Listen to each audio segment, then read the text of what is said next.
je vous retrouve pour une nouvelle vidéo. Ça faisait un petit moment que je n'en avais pas fait parce que, comme je l'ai dit dans la vidéo précédente, je suis en pleine transformation et du coup, j'ai besoin de maturer un peu les choses pour pouvoir ensuite les transmettre.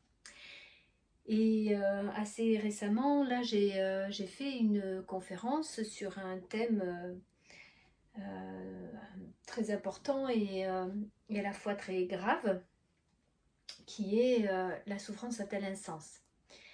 Et je dois vous avouer que lors de cette conférence, je n'ai pour moi pas su transmettre ce que je souhaitais réellement transmettre au public qui était présent. Et du coup, je fais cette vidéo pas pour refaire une conférence, mais pour reparler de ce sujet et surtout pour essayer de faire passer le message que je ne pense pas avoir pu ou su faire passer lors de cette conférence. Et comme c'est un sujet tellement important parce qu'il touche tout le monde, et bien pour moi c'était l'occasion de refaire une vidéo. Et puis peut-être qu'il y en aura qui vont suivre par rapport à ce thème-là. Alors, donc la souffrance a-t-elle un sens? Eh bien, déjà, pour commencer, on peut faire tous un constat, c'est que la souffrance, ça touche tout être humain. Il n'y a pas un homme sur Terre qui ne passe pas par la souffrance. Alors, on peut distinguer la souffrance physique de la souffrance psychologique, mais finalement, on va voir que même si de prime abord c'est différent, on va parler de la souffrance de manière générale en comprenant ces deux aspects-là de la souffrance. Alors, du point de vue psychologique, la souffrance, eh bien c'est quoi? C'est eh bien, des ressentis physiques, psychologiques, émotionnels, psycho-émotionnels, qui vont nous rendre mal, qui vont nous faire ressentir dans notre chair ou dans notre âme des difficultés et des choses qui nous affaiblissent, qui nous amoindrissent, en tout cas qui ne nous permettent pas d'être pleinement dans notre vie, épanoui, heureux, dans la joie, mais au contraire dans quelque chose qui nous resserre à l'intérieur et qui est très douloureux, très difficile à vivre. Et ce que l'on fait en psychologie, en psychothérapie, eh bien, on essaie de rechercher, voilà, en psychologie, on cherche la cause ou les causes, voilà, de cette souffrance.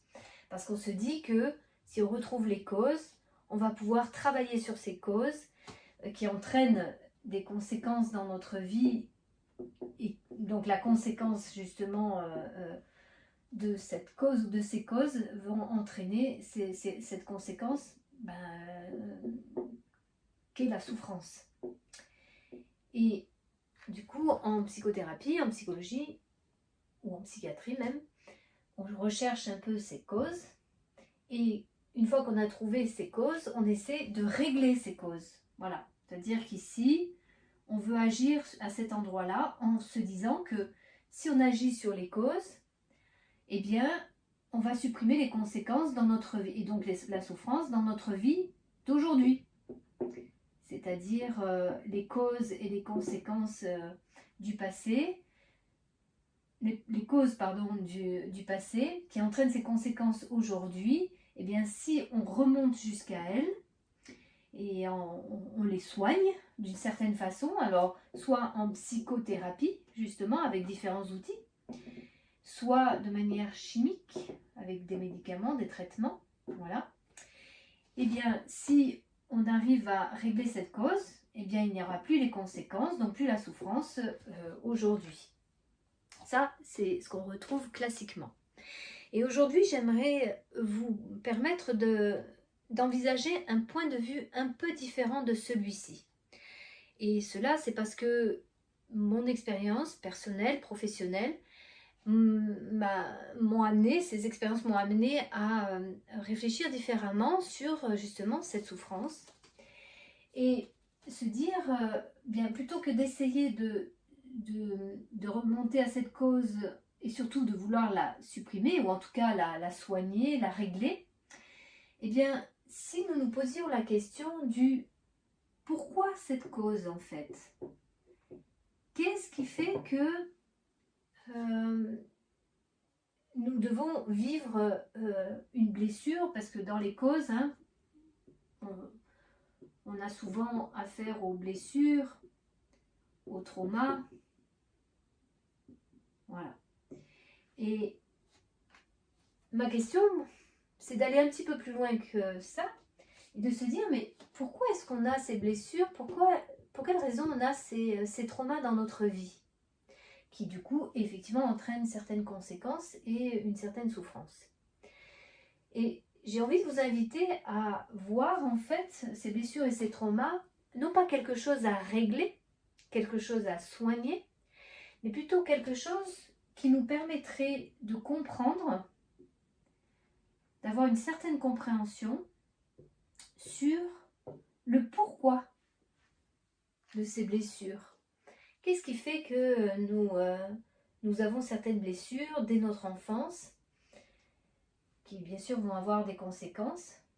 Et si je comprends en fait la raison de ces blessures, de ces traumas, eh bien je comprends pour quelles raisons ça entraîne de la souffrance. Et plutôt que de vouloir se libérer de cette souffrance, essayez plutôt de comprendre à quoi sert cette souffrance.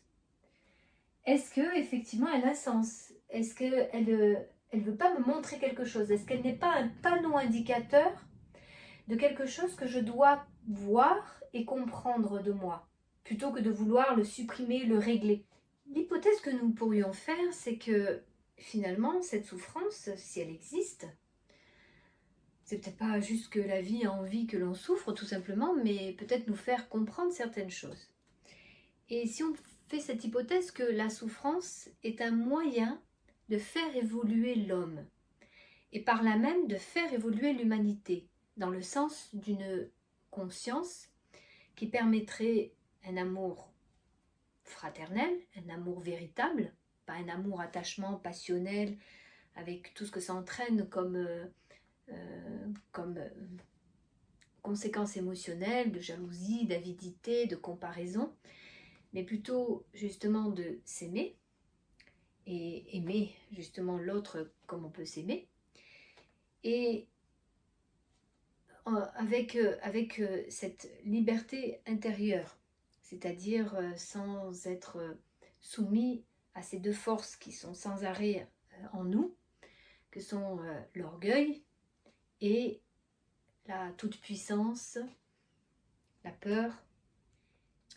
Et donc si le message de la souffrance était peut-être celui-ci, que l'on comprenait que plutôt que de vouloir la supprimer, cette souffrance, on essayait de la comprendre. Et que cette cause de la souffrance, non seulement elle est nécessaire, mais peut-être s'interroger aussi d'où elle vient. Pour quelles raisons on est amené à vivre certaines blessures, certains traumatismes? Eh bien, là encore, je fais une nouvelle hypothèse à laquelle moi j'adhère, qui serait, eh bien, chaque jour, quand nous nous réveillons, nous avons passé une nuit de sommeil, mais ça n'efface pas la journée précédente et des actes que l'on a posés la journée précédente. On a fait un certain nombre de choses, parfois peut-être des choses pas très bien. On dort, puis le lendemain, c'est pas parce qu'on a dormi que ça y est, hop, ce que l'on a fait la veille est complètement oublié, supprimé, et puis donc hop, on repart comme si de rien n'était pour cette nouvelle journée. Non, on a en nous et on porte en nous les conséquences de nos actes de la veille. Et si nous faisions un parallèle entre notre vie de veille et de sommeil avec une vie plus large qui permettrait de voir qu'il y a la vie, la mort, la vie, la mort, de la même façon.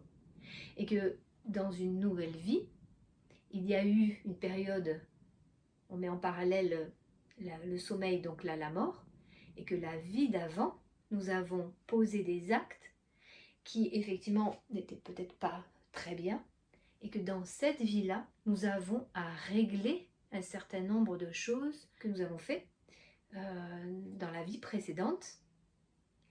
Et ce qui est important dans ce que j'explique là, c'est que ça donne du coup une très grande responsabilité.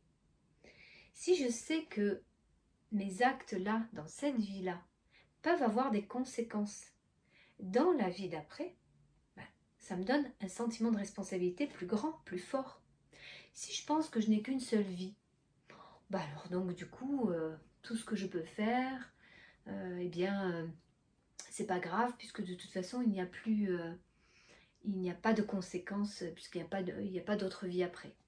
Alors, pour les personnes qui sont dans la religion, il y a une entité supérieure qui va dire que si on agit mal dans cette vie, de l'autre côté, dans le monde spirituel, on n'aura pas une très bonne vie du fait de nos actes. Donc en fait, on va avoir peur de ne pas avoir le paradis.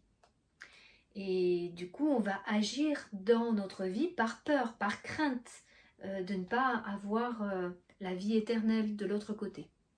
Et donc là, on agit par peur et non pas par une éthique personnelle à l'intérieur de soi qui me ferait prendre conscience que ce que je fais là n'est pas sans conséquence pour l'évolution de l'humanité.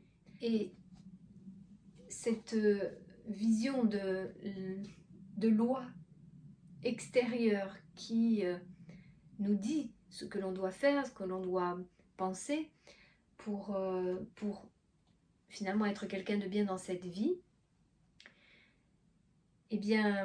que nous prenions en compte que c'est plutôt à l'intérieur de nous. Regardez aussi en miniature comment cela se passe, même sans parler justement du monde spirituel. Là, dans notre vie terrestre, il y a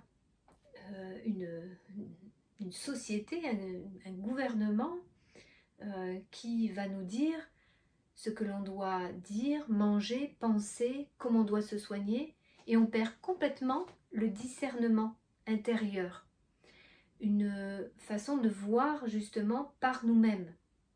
Donc on voit bien que c'est important de faire attention à ce qui peut venir de l'extérieur, qui pourrait nous faire peur et qui nous permettrait plus d'avoir ce discernement intérieur. Aujourd'hui, il est vraiment important de développer à l'intérieur de soi cette éthique personnelle qui va nous permettre ce discernement par rapport justement à ce qui est proposé à l'extérieur. Et ça, c'est vraiment essentiel. Et c'est finalement, en miniature, ce qu'il se passe dans cette évolution de l'humanité.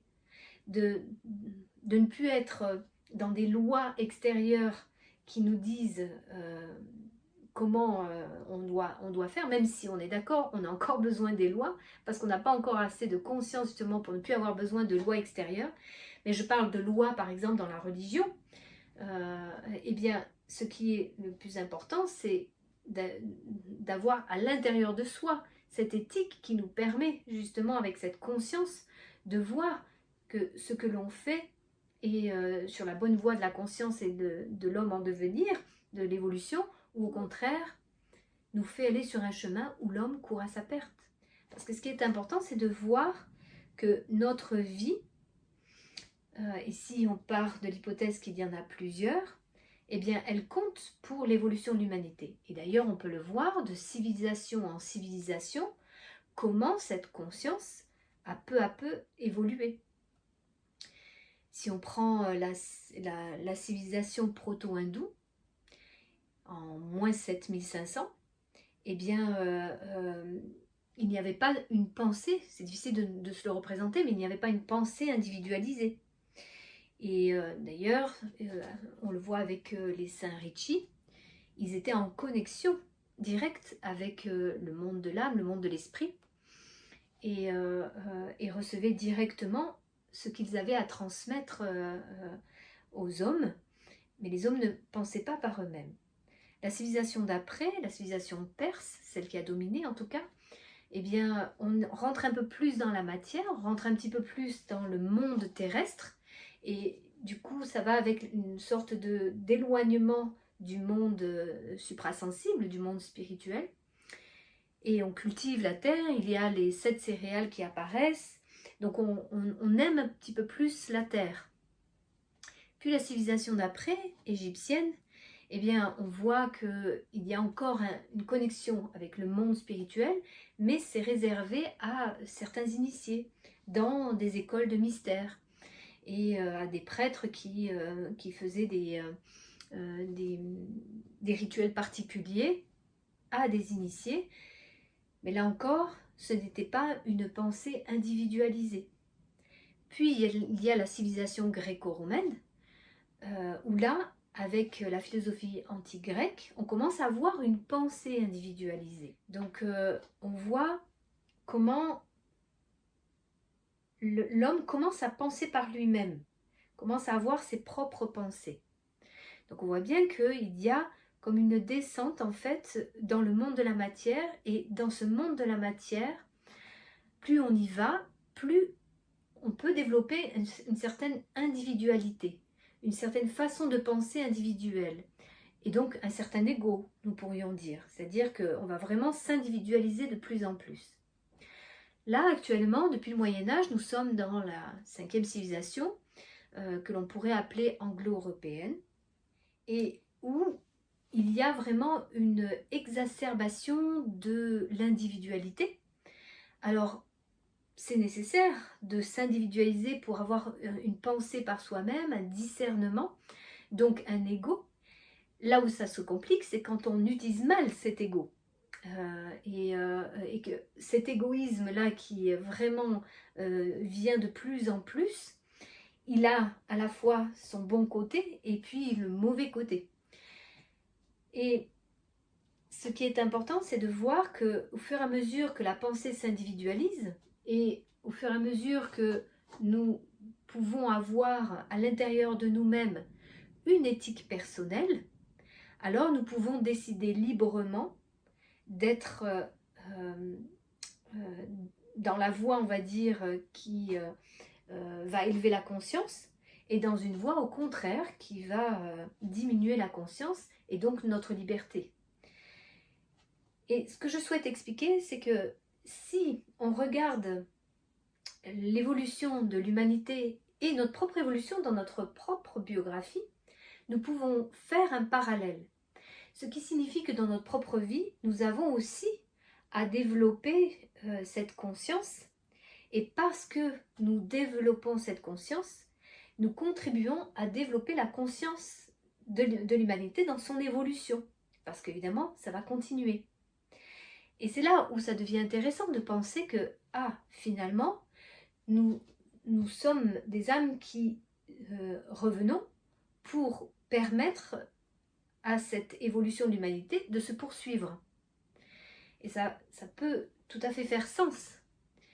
C'est pour ça que c'est important de mettre sa vie avec l'alternance veille-sommeil, et donc de nos actes et des conséquences de nos actes dans cette vie, avec l'évolution de l'humanité, où nous passons par des moments où nous sommes bien là pour pouvoir justement exercer par l'expérience notre volonté et notre liberté et notre responsabilité, de plus en plus individualisée, et des moments où nous n'y sommes pas, pour que il y ait une évolution aussi qui se fasse, et que lorsque nous revenons, nous puissions, dans une époque suivante, contribuer à nouveau à cette évolution, mais en récupérant un certain paquet que nous avons laissé, et de choses non réglées, d'actes que nous avons faits et qui ont peut-être eu des conséquences pour d'autres personnes. Et dans cette nouvelle vie, il nous est donné l'occasion de régler un certain nombre de choses que nous avons fait dans cette vie d'avant. Et voilà pour quelle raison, finalement, il y a autant de différences entre les vies des uns et des autres. Pour quelle raison il y a des personnes qui vivent vraiment des histoires de vie très complexes, très compliquées, avec une succession d'événements très douloureux, et pour d'autres, c'est beaucoup moins le cas. Qu'est-ce qui pourrait expliquer ça? Sur un plan psychologique terrestre, on va se dire que c'est très injuste. Mais si on a une vision beaucoup plus large de l'évolution de l'humanité et de nous en tant que jeux éternels qui se réincarnons dans des petits jeux terrestres égotiques par des vies successives, eh bien on comprend un petit peu mieux. On comprend mieux ce que l'on ramène et ce que l'on a peut-être à régler. Et cette vie donne l'occasion de le régler. Si on n'a pas conscience de ça, ben voilà, comme je viens de le dire, on va trouver ça totalement injuste et on va se débattre avec cette souffrance sans vraiment comprendre, avec des thérapies, avec des traitements chimiques, mais sans véritablement jamais comprendre le fond et le fondement de ça. Donc, c'est pas pour convaincre qui que ce soit, c'est juste pour amener une certaine hypothèse et vous permettre peut-être de réfléchir à cela. Alors, une dernière petite chose, c'est que pour répondre à cette question, finalement, la souffrance a-t-elle un sens? Sur un plan psychologique, pas du tout. On ne comprend pas. Sur un plan spirituel, avec cette vision plus large, on peut comprendre en effet que la souffrance, elle est là pour nous permettre de régler un certain nombre de choses, d'actes que nous avons pu commettre et d'avoir l'occasion de les régler. Et c'est par la souffrance que l'on peut s'éveiller, que l'on peut prendre conscience. Tant qu'on n'est pas dans la souffrance, on se laisse porter par la vie, on prend conscience de rien. Le jour où on est touché par la souffrance, il y a comme un réveil à l'intérieur de nous. Quelque chose qui nous dit « Hey, va voir un peu ce qui se passe là. Pour quelle raison il y a cette souffrance-là? Qu'est-ce que ça veut te dire? Qu'est-ce que tu dois comprendre de cela? Qu'est-ce que tu dois transformer ?» Je le redis, en fait, pour moi, la souffrance n'est pas nécessairement quelque chose qu'il faut supprimer, mais quelque chose qui nous montre le chemin pour évoluer. Évoluer sur cette conscience, cette responsabilité que nous avons, chacun, dans notre vie, et pour cette évolution de l'humanité. Voilà, j'espère que toutes ces réflexions, hypothèses, questionnements que je propose, eh bien, vous aideront, vous aussi, à cheminer sur le chemin de votre vie. Je reviendrai certainement sur ce sujet avec d'autres thèmes pour peut-être vous permettre un certain cheminement dans la compréhension eh bien, du sens de la souffrance. Je vous remercie pour votre attention et vous dis